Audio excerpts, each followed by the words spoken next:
7 Spools of Thread, a Kwanzaa story, by Angela Shelf Medearis, illustrated by Daniel Minter.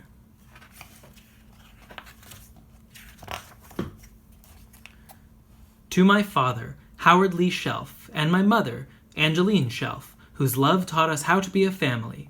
To my brother Howard and my sisters Sandra and Marcia, who strive to safeguard what we've learned. And to my husband Michael, my daughter Dina, and my granddaughter Anissa, who taught me about true love every day. To my son, Azari Ayinde. Sticks in a bundle are unbreakable. African proverb.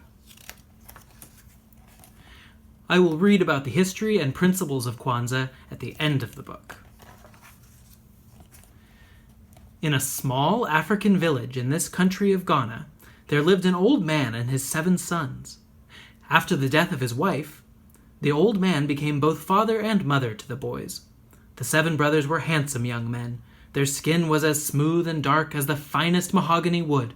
Their limbs were as straight and strong as warriors' spears. But they were a disappointment to their father. From morning until night, the family's small home was filled with the sound of the brothers quarreling. As soon as the sun brought forth a new day, the brothers began to argue. They argued all morning about how to tend the crops. They argued all afternoon about the weather. "It is hot," said the middle son. "No, a cool breeze is blowing," said the second son. They argued all evening about when to return home. "It will be dark soon," the youngest said. "Let's finish this row and begin anew tomorrow." "No, it's too early to stop," called the third son. "Can't you see the sun is setting?" shouted the sixth son. And so it would continue until the moon beamed down and the stars twinkled in the sky. At mealtime, the young men argued until the stew was cold and the fufu was hard. "You gave him more than you gave me," whined the third son. "I divided the food equally," said their father. "I will starve with only this small portion on my plate," complained the youngest. "If you don't want it, I'll eat it," said the oldest son. He grabbed a handful of meat from his brother's plate. "Stop being so greedy," said the youngest.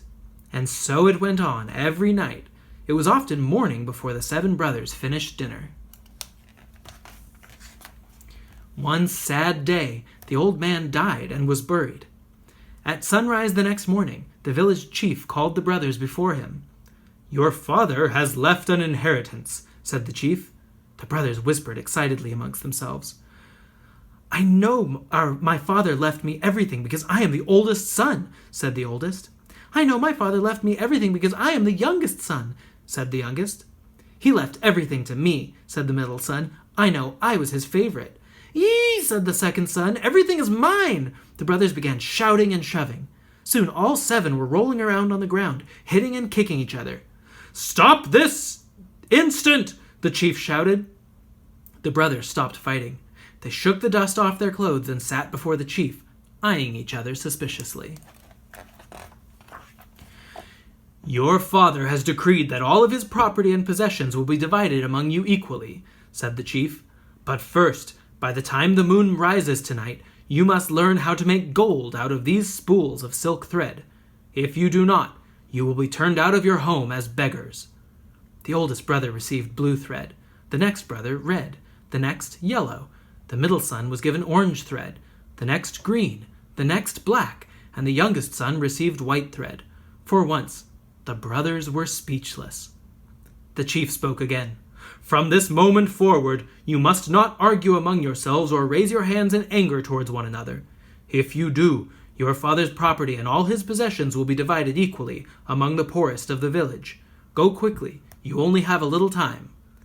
The brothers bowed to the chief and hurried away. When the 7 Ashanti brothers arrived at their farm, something unusual happened. They sat side by side, from the oldest to the youngest, without saying anything unkind to each other. "My brothers," the oldest said after a while, "let us shake hands and make peace among ourselves." "Let us never argue or fight again," said the younger brother. The brothers placed their hands together and held each other tightly. For the first time in years, peace rested within the walls of their home. "My brothers," said the third son quietly, "surely our father would not turn us into the world as beggars."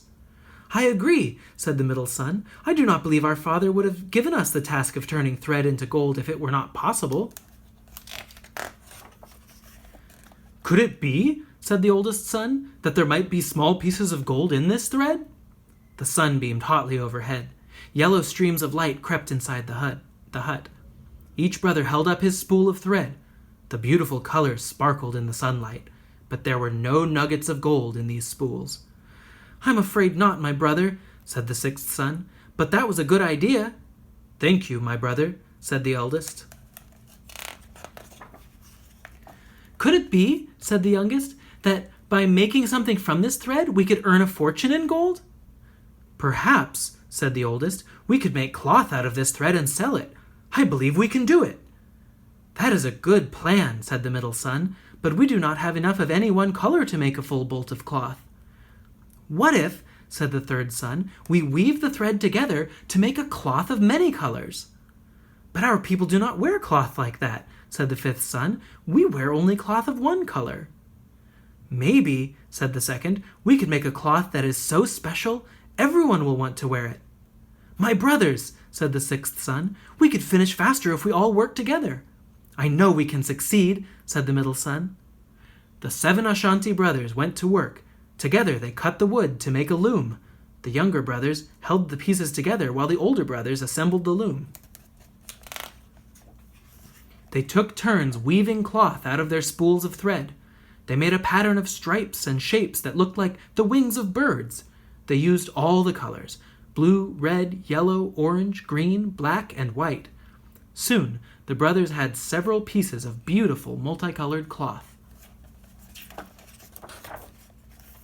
When the cloth was finished, the 7 brothers took turns neatly folding the brightly colored fabric. Then they placed it into 7 baskets and put the baskets on their head. The brothers formed a line from the oldest to the youngest and began the journey to the village. The sun slowly made a golden path across the sky. The brothers hurried down the long, dusty road as quickly as they could. As soon as they entered the marketplace, the 7 Ashanti brothers called out, "Come and buy the most wonderful cloth in the world! Come and buy the most wonderful cloth in the world!" They unfolded a bolt and held it up for all to see. The multicolored fabric glistened like a rainbow. A crowd gathered around the 7 Ashanti brothers. "Oh," said one villager, "I have never seen cloth so beautiful. Look at the unusual pattern." "Ah," said another, "this is the finest fabric in all the land. Feel the texture." The brothers smiled proudly. Suddenly, a man dressed in magnificent robes pushed his way to the front of the crowd. Everyone stepped back respectfully. It was the king's treasurer. He rubbed the cloth between the palms of his hands. Then he held it up to the sunlight. "What a thing of beauty," he said, fingering the material. "This cloth will make a wonderful gift for the king. I must have all of it." The 7 brothers whispered together. "Cloth fit for a king," said the oldest, "should be purchased at a price only a king can pay. It is yours for 1 bag of gold." "Sold," said the king's treasurer. He untied his bag of gold and spilled out many pieces for the brothers. The 7 Ashanti brothers ran out of the marketplace and back down the road to their village. A shining silver moon began to creep up in the sky. Panting and dripping with sweat, the brothers threw themselves before the chief's hut. "Oh, chief," said the oldest, "we have turned the thread into gold." The chief came out of his hut and sat upon a stool. The oldest brother poured the gold out onto the ground. "Have you argued or fought today?" asked the chief. "No, my chief," said the youngest. "We have been too busy working together to argue or fight." "Then you have learned the lesson your father sought to teach you," said the chief. "All that he had is now yours." The older brothers smiled happily, but the youngest son looked sad. "What about the poor people in the village?" he asked. "We received an inheritance, but what will they do?"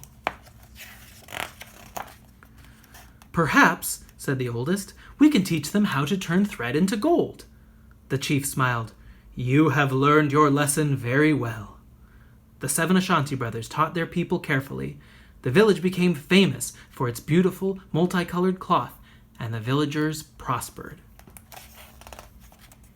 From that day until this, the 7 Ashanti brothers have worked together, farming the land. and they have worked peacefully in honor of their father.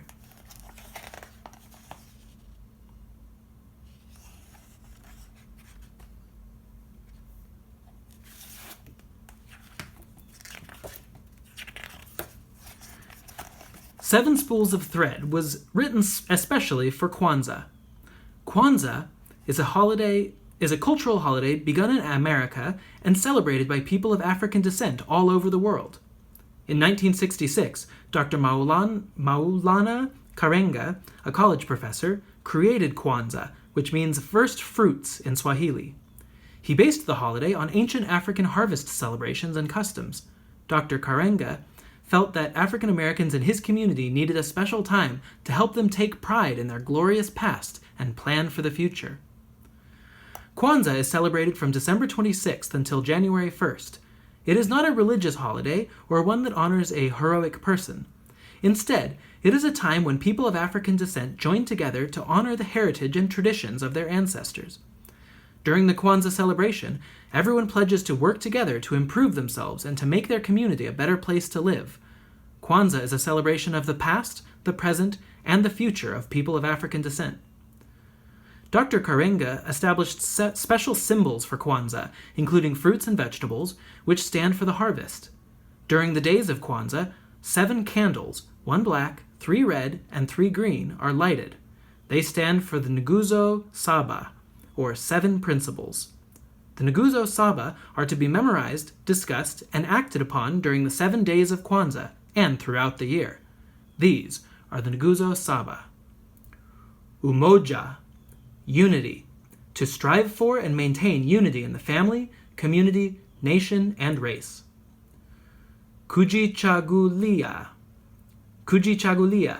self-determination, to define ourselves, name ourselves, create for ourselves, and speak for ourselves instead of being defined, named, created for, and spoken for by others.